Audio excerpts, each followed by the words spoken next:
বর্তমানে দীঘার জনবহুল এলাকা এড়িয়ে আমরা একটু অপেক্ষাকৃত কম ভিড়যুক্ত শান্ত সমুদ্র সৈকতের সন্ধানে রয়েছি। আর মন্দারমণির কথা আমরা সবাই জানি।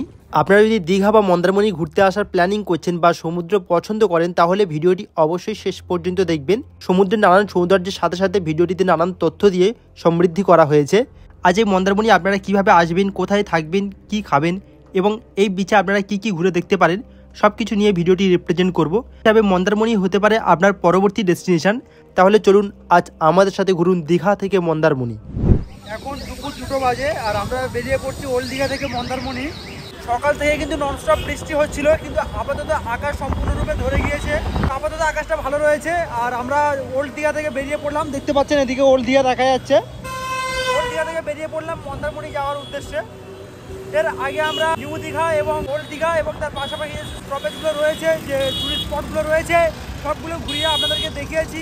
কিন্তু এবার আমরা যাচ্ছি মন্দারমণিতে। ভিডিওটি অবশ্যই শেষ পর্যন্ত দেখতে থাকবেন। আমরা ওল্ড দীঘা পার হয়ে এসে সৈকত সুন্দরী রাস্তাটা ধরে নিলাম। আর এই সৈকত সুন্দরী রোডটা খুবই সুন্দর একটা রাস্তা। আর আপনারা এদিক থেকে দেখতে পাচ্ছেন যে লেফট সাইডে দীঘা গেট দেখা যাচ্ছে। এই রাস্তা বরাবর যদি আপনারা সোজা চলে যান, তাহলে ডাইরেক্ট কাঁথিতে গিয়ে উঠবেন, অর্থাৎ কলকাতা ফেরার রাস্তা। কিন্তু আমরা সৈকত সুন্দরী রাস্তা ধরে যাব মন্দারমণি। আর মন্দারমণি যাওয়ার পথে আরও আমাদের যে বিচগুলো রয়েছে সেগুলো আমরা কভার করব। এখন দেখতে পাচ্ছেন এখানে যে বোটটি রয়েছে, এখান থেকে দেখতে পাচ্ছেন শঙ্করপুর 1.7 কিলোমিটার। তারপরে ওখান থেকে যাব আমরা তাজপুরও খুব সুন্দর একটা সমুদ্র সৈকত। তারপরে আমরা যাব মন্দারমণি। আপনি যদি মন্দারমণি থেকে দীঘা বা দীঘা থেকে মন্দারমণি এই রোড ধরে যান, তাহলে অনেকগুলো বিচ ঘুরতে পারবেন, খুবই সুন্দর সুন্দর বিচ। আমরা সেগুলো সবই আপনাদেরকে দেখাবো। দীঘা থেকে মন্দারমণি যাওয়ার এই রাস্তাটা কিন্তু খুবই সুন্দর রাস্তা, একদম ফাঁকা রাস্তা এবং মসৃণ রাস্তা এবং সুন্দর সুন্দর ওভার ব্রিজ এবং রাস্তার দুদিকের সৌন্দর্য খুবই সুন্দর, মনোমুগ্ধকর। দেখতে পাচ্ছেন কি দারুণ লাগছে।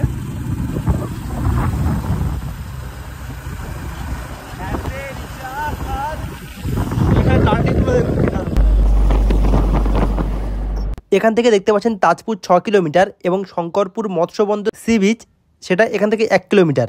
এখান থেকে আপনারা সোজা বেরিয়ে গেলে তাজপুর, রাইট সাইডে প্রবেশ করলে এখান থেকে শঙ্করপুর সিং বিচ যেটা রয়েছে ওখানে চলুন আমরা ওটা দেখাবো আপনাদেরকে। একটা অফবিট জায়গা যেটা দীঘা থেকে মাত্র 3-4 কিলোমিটারের মধ্যে রয়েছে। দেখতে পাচ্ছেন কত নিরিবিলি এবং শান্তশিষ্ট একটা সমুদ্র সৈকত। প্রচন্ড হাওয়া হচ্ছে, আমি কথা বলতে পারছি না। দীঘার কোলাহল থেকে যদি দীঘার কাছাকাছি কোথাও কোনো সমুদ্র সৈকত আসতে চান, তাহলে অবশ্যই শঙ্করপুর বিচটা অপশনে রাখতে পারেন। দেখতে পাচ্ছেন একদম জনবসতি নেই বললেই চলে, ফাঁকা বিচ, কিন্তু প্রচন্ড ঢেউ রয়েছে। দেখতে পাচ্ছেন একদম মাতাল করা সমুদ্রের ঢেউ।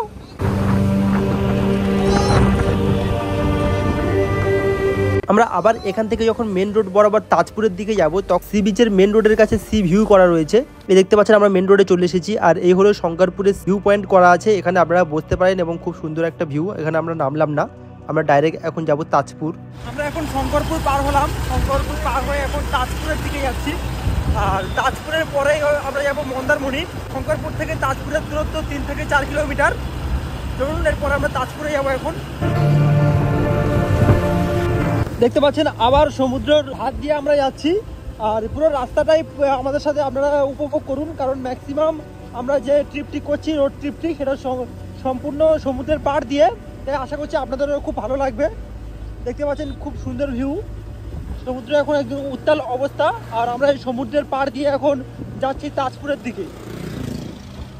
আমরা দীঘা থেকে শঙ্করপুর হয়ে তাজপুর এবং মন্দারমণি যাওয়ার পথে এখন এই জায়গাটা দাঁড়ালাম। দেখতে পাচ্ছেন কি সুন্দর লাগছে, চারিদিকে প্রচন্ড ঢেউ, আর এত ঢেউ উঠছে এবং জলে একদম চারিদিকে ধোঁয়াশা মতো হয়ে গিয়েছে একদম।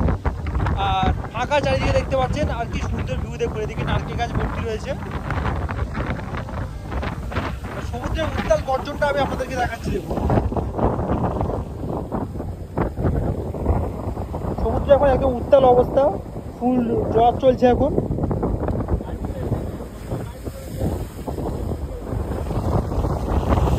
দীঘা থেকে তাজপুর বা মন্দারমণি যাওয়ার এই রোড ট্রিপটা অবশ্যই করতে পারেন। আশা করছি খুবই সুন্দরভাবে উপভোগ করতে পারবেন। ঢেউ একদম ফাঁকা, দেখতে পাচ্ছি রাস্তা পার হয়ে এসছে, জল চলে এসছে রাস্তার উপরে।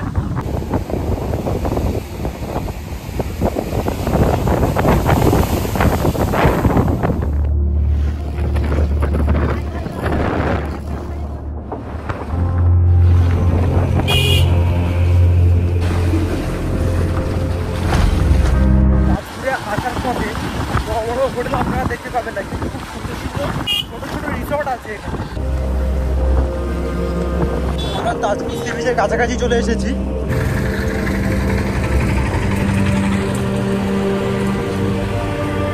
এখানে এখন আমরা বাইকটা পার্কিং করবো, করে একটু সি বিচ থেকে ঘুরে আসবো। এদিকে দেখতে পাচ্ছেন সব পার্কিং রয়েছে, এদিকে গাড়ি পার্কিং রয়েছে, এদিকে পে অ্যান্ড ইউজ টয়লেট রয়েছে, আর এদিকে খুব সুন্দর একটা ভাতের হোটেলও রয়েছে। খুব দারুণ সাজানো গোছানো একটা জায়গা, সুন্দরভাবে গোছানো। আপনারা যদি দীঘা থেকে একটু অফবিট কোথাও থাকতে চান বা ঘুরতে চান, অবশ্যই তাজপুরটা আপনারা লিস্টে রাখতে পারেন। চলুন এবার আমি সি বিচটা কাছাকাছি গিয়ে আপনাদেরকে দেখাচ্ছি। আর আকাশে মেঘে একদম ঢেকে রয়েছে, আর সমুদ্র একদম উত্তাল অবস্থা।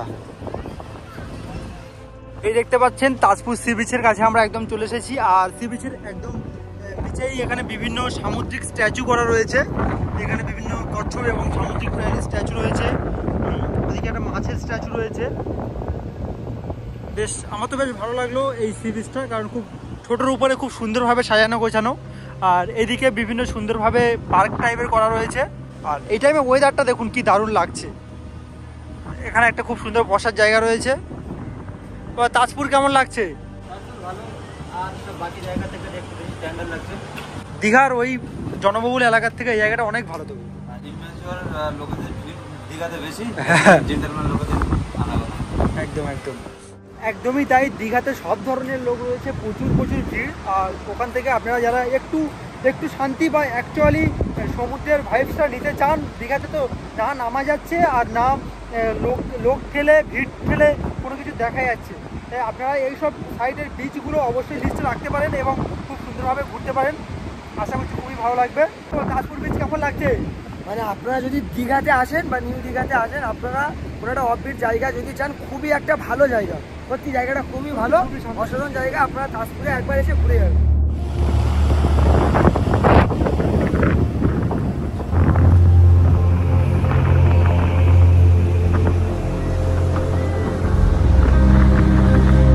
ভিতরটা দেখুন খুব সুন্দরভাবে কিন্তু ডেকোরেট করা রয়েছে। আর এদিক থেকে ওদিকে একটা ব্রিজ দেখা যাচ্ছে। এখানে দেখুন, এখানেও আরো একটা মূর্তি রয়েছে। খুব সুন্দরভাবে সাজানো গোছানো তাজপুর সমুদ্র সৈকতটা। আমার তো খুবই ভালো লাগলো। আপনারা যদি দীঘা ঘুরতে আসছেন বা মন্দারমণি ঘুরতে আসছেন, তাজপুর বিচ আপনাদের লিস্টে রাখতে পারেন। আশা করছি খুবই ভালো লাগবে। খুব বেশি বড় জায়গা নিয়ে এটা বিস্তৃত নয়, কিন্তু খুব সুন্দরভাবে সাজানো গোছানো একটা জায়গা। আমরা তাজপুর থেকে বেরিয়ে পড়লাম, এখন যাচ্ছি মন্দারমণির পথে। তাজপুর থেকে মন্দারমণির দূরত্ব 10 কিলোমিটার। আর রাস্তাটা সম্পূর্ণ এরকম সুন্দর সুন্দর ওভারব্রিজ অথবা সি ভিউ পয়েন্ট রয়েছে। খুবই সুন্দর একটি রাস্তা। আর এখান থেকে দেখতে পাচ্ছেন তাজপুর সি বিচ দেখা যাচ্ছে, যেটা আমি তখন ব্রিজটা দেখাচ্ছিলাম তাজপুর থেকে। এই সেই ব্রিজটা। আমরা দীঘা থেকে সৈকত সুন্দরী রোড ধরে নানান প্রাকৃতিক সৌন্দর্য এবং সি বিচ দেখতে দেখতে এখন মন্দারমণির কাছাকাছি চলে এসেছি। এখানে এখন আমরা বাইক পার্কিং করব এবং মন্দারমণি সি বিচ কেমন সেটি আপনাদেরকে দেখাবো। এবং এখানে আপনারা কোথায় খাবেন, কোথায় থাকবেন এবং কি কি ফ্যাসিলিটি আছে সবকিছু দেখাবো। তাই ভিডিওটি অবশ্যই কন্টিনিউ করবেন। মন্দারমণি কেমন লাগছে ভাই? কি বলতো, আমার লাইফে ফার্স্ট টাইম আমি মন্দারমণিতে এসেছি। আমি নিজেও মানে নিজে একটা রিয়েলাইসিস করছি এবং কেমন কি এক্সপিরিয়েন্স আমি আমার চ্যানেলে দেবো। সত্যি মন্দারমণি জায়গাটা খুবই ভালো। তো ভিডিওটা পুরো কন্টিনিউ দেখো, খুবই ভালো লাগে মন্দারমণি জায়গাটা। ওদিকে আরও রিসর্ট আছে, রিসর্টগুলো কেমনভাবে যে সমুদ্রের ওপরে আছে ওটাও আপনাদের কাছে দেখাবো। তো ভিডিওটা পুরো কন্টিনিউ দেখতে থাকো। আর এই মন্দারমণির ভিডিও ব্লগার মিনার চ্যানেলে আপলোড হবে। আপনারা ওই চ্যানেলটা ভিজিট করতে পারেন, সুন্দর ভিডিও বানাই। প্রচণ্ড হাওয়া হচ্ছে, দেখতে পাচ্ছেন, একদম দাঁড়ানোই যাচ্ছে না।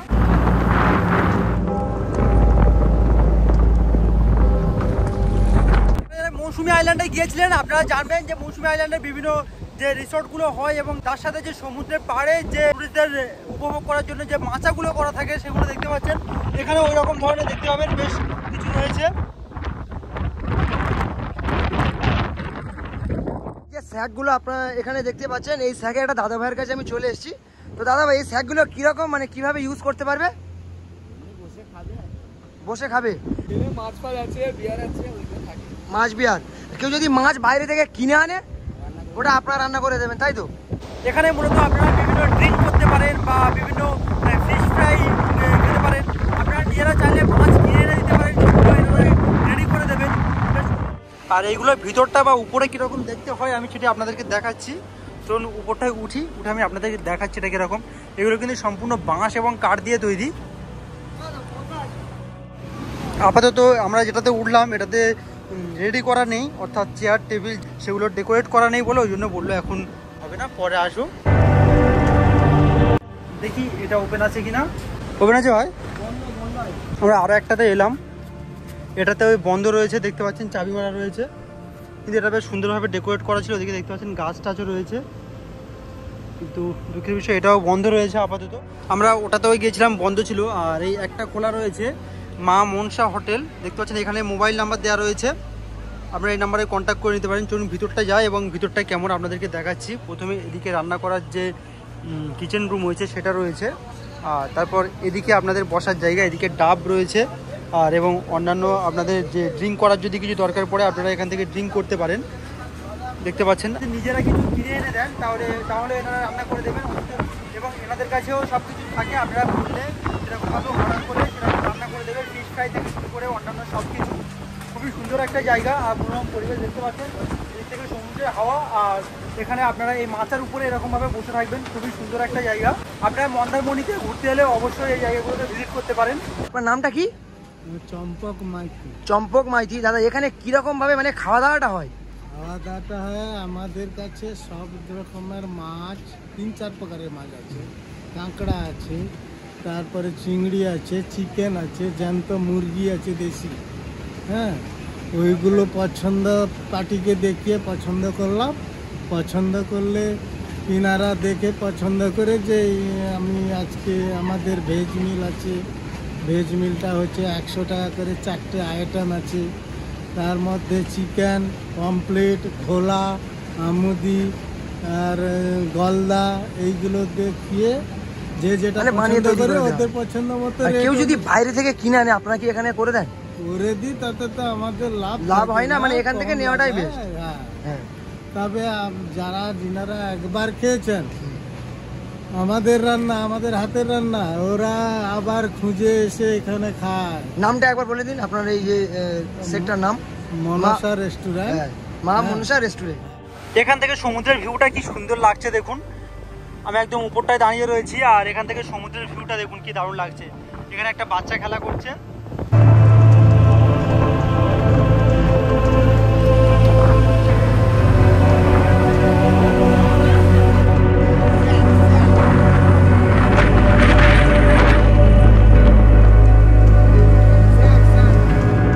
ক্যাম্পগুলো দেখালাম, আর ঠিক এই ক্যাম্পের পিছনে দেখতে পাচ্ছেন এখান থেকে রিসর্ট শুরু হচ্ছে, আর রিসর্টটা একদম রিসর্টের শেষ একদম সমুদ্রের সাথে এসে মিশেছে, দেখতে পাচ্ছেন সমুদ্রের সঙ্গে একদম যুক্ত হয়েছে। বেশ সুন্দর একটা লোকেশনে রিসর্টটা রয়েছে। এখানে কিন্তু এটার মধ্যে কিন্তু কোনো বড় বিল্ডিং নয়, ছোট ছোট কটেজ রয়েছে, দেখতে পাচ্ছেন এখানে এরকম আপনারা ছোট ছোট কটেজ পেয়ে যাবেন।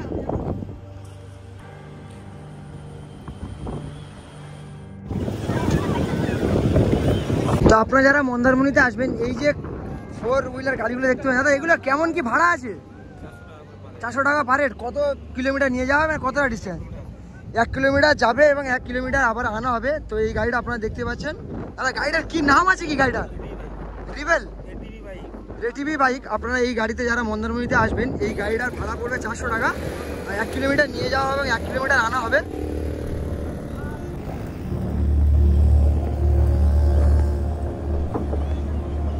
এই যে গাড়িগুলো আপনারা দেখতেই পাচ্ছেন, এই গাড়িগুলো ভাড়া পড়বে 50 টাকা করে, আর ভাড়া পড়বে মাত্র 50 টাকা।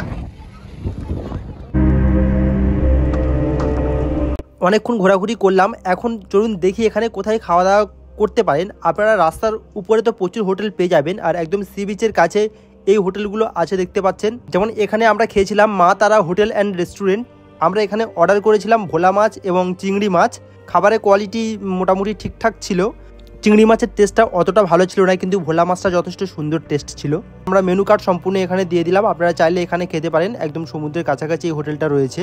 বিকাল গড়িয়ে সন্ধ্যা হয়ে আসছে, আর এখন দেখতে পাচ্ছেন সমুদ্রের ভিউটা এরকম লাগছে বর্ষাকালের বেলা। আর এই সন্ধ্যার আগে বিকালবেলায় এখানে সি বিচের কাছাকাছি বিভিন্ন খাবারের স্টল এবং বিভিন্ন জিনিসপত্রের স্টল, এখান থেকে আপনারা কেনাকাটাও করতে পারেন। আমাদের এবার ফিরে যেতে হবে, আর আপনারা মন্দারমণি এসে যারা এখানে থাকতে চান, আমি ভিডিওর ডিসক্রিপশন বক্সে কিছু হোটেলের নাম্বার দিয়ে রেখেছি, আপনারা কন্ট্যাক্ট করতে পারেন। আগে নদীপথে দীঘা আসা এবং দীঘার সাইড সিন বিভিন্ন আলাদা আলাদা সেপারেট ভিডিও বানানো রয়েছে, তার লিঙ্ক ভিডিও ডিসক্রিপশন বক্সে দিয়ে দিলাম, আপনারা একবার চেক করে নেবেন। বন্ধুরা, আমি মন্দারমণি সম্পূর্ণ ঘুরিয়ে আপনাদেরকে দেখালাম। আশা করছি ভিডিওটি খুবই ভালো লেগেছে। আপনারা যদি দীঘা আসার প্ল্যান করছেন তাহলে যদি দীঘা আসেন তো ভালো কথা, তা না হলে আপনারা দীঘা ছাড়া মন্দারমণি ঘুরতে পারেন, কারণ দীঘা এখন প্রচণ্ড জনবহুল এলাকা হয়ে গিয়েছে। আপনাদের যদি সমুদ্রে ঘোরার প্ল্যানিং থাকে পরবর্তী ডেস্টিনেশন তাহলে মন্দারমণি। চলুন তাহলে ভিডিওটি এই পর্যন্ত, শেষ পর্যন্ত দেখার জন্য অনেক অনেক ধন্যবাদ। সুস্থ থাকবেন, ভালো থাকবেন, আমাদের সাথে সর্বদা এইভাবে ঘুরতে থাকবেন।